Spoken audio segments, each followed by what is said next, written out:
ABN Marathi news मध्ये आपल्या सर्वांचं स्वागत आहे। ताज्या बातम्यांसाठी एबीएन मराठी न्यूजला सबस्क्राइब। विश्वरत्न डॉक्टर बाबासाहेब आंबेडकर उद्यानामध्ये एम्फी थिएटर कामाचा शुभारंभ। सोलापूर जिल्ह्याचे माजी पालकमंत्री व महाराष्ट्र राज्याचे कृषी मंत्री श्री दत्तात्रय मामा भरणे यांनी लोकशाहीर अण्णाभाऊ साठे नागरी वस्ती सुधारणा योजना अंतर्गत दिलेल्या निधी काँग्रेस पक्षाचे महाराष्ट्र प्रदेश उपाध्यक्ष आनंददादा चंदनशिवे यांच्या पुढाकारातून सोलापूर शहरातील न्यू बुधवारपेठ परिसरातील विश्वरत्न डॉक्टर बाबासाहेब आंबेडकर उद्यानमधील एम्फी थिएटर कामाचा शुभारंभ विश्वरत्न डॉक्टर बाबासाहेब आंबेडकर यांच्या प्रतिमेस पुष्पहार अर्पण करून उपस्थित महिलांच्या हस्ते करण्यात आले।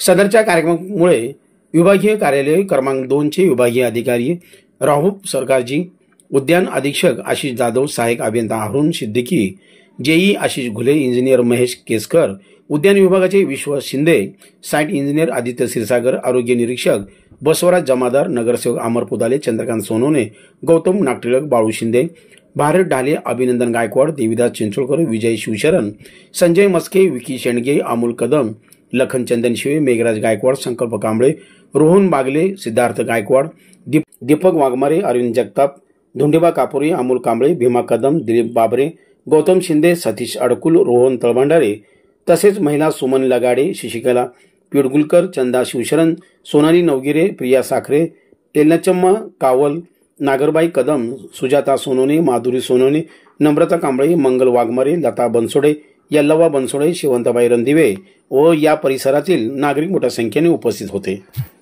या ठिकाणी उपस्थित आहे मी 2 अधिकारी आमचे सरकारजी साहेब असतील, सरकारजी आणि सिद्दीकी साहेब, त्या दोघांना सुद्धा या कार्यक्रमाच्या माध्यमातून विनंती करतो। सिद्दीकी साहेबांनी जी काय आता अजून आपण निधी देणार आहे त्याचा प्लॅन लवकरात लवकर करावा आणि त्याचबरोबर साहेबांना मी मागे काय मेंटेनन्सची कामं जे सांगितलेले होते आता दररोज येणाऱ्या जी महिला आहेत वॉकिंग ग्रुपला येते त्याला दैनंदिन या ठिकाणी अडचणी येत होत्या, या सगळ्या अडचणी दूर करण्याच्या दृष्टिकोनातून 2 कामं केलेले आहेत चांगल्यापैकी। जे आपले भारत ढाले, अभिनंदन गायकवाड किंवा अजून कांबळे, अजून कोण आहे, राजू शिंदे, हे चांगला अतिशय चांगला ही बाग आहे ना वाळून चालली होती, पण या आपल्या भारत ढाले कुठे आहेत, भारत ढाले यांचं या ठिकाणी टाळ्या वाजवून यांचं या ठिकाणी सर्वजण स्वागत करा की भारत ढाले अतिशय या ठिकाणी प्रामाणिकपणानं ही उद्यान या ठिकाणी आपल्या घरातल्याप्रमाणे या ठिकाणी जपतो। तरी सर्व या कार्यक्रमाला सर्व महिला बंधू भगिनी या ठिकाणी उपस्थित राहिल्याबद्दल मी सर्वांचंच या ठिकाणी मनापासून या ठिकाणी आभार मानतो आणि सर्वांनी या ठिकाणी कुठे पेढे गेला कुठं बाबानो सरकारी काम आहे 4 दिवस उशीर लागत असते, दम धरायला पाहिजे। हा निधी खाल्ला गेला कुठं, आता कुठं कसं काय निधी आला त्याचं पण आत्मनिरीक्षण झालं पाहिजे की या ठिकाणी हे बाबासाहेब आंबेडकरांचा निधी आहे। हा आंबेडकर चळवळीतला कार्यकर्ता हा कुठलाच 1 रुपया खात नाही, मी छाती टोकपणे सांगतो।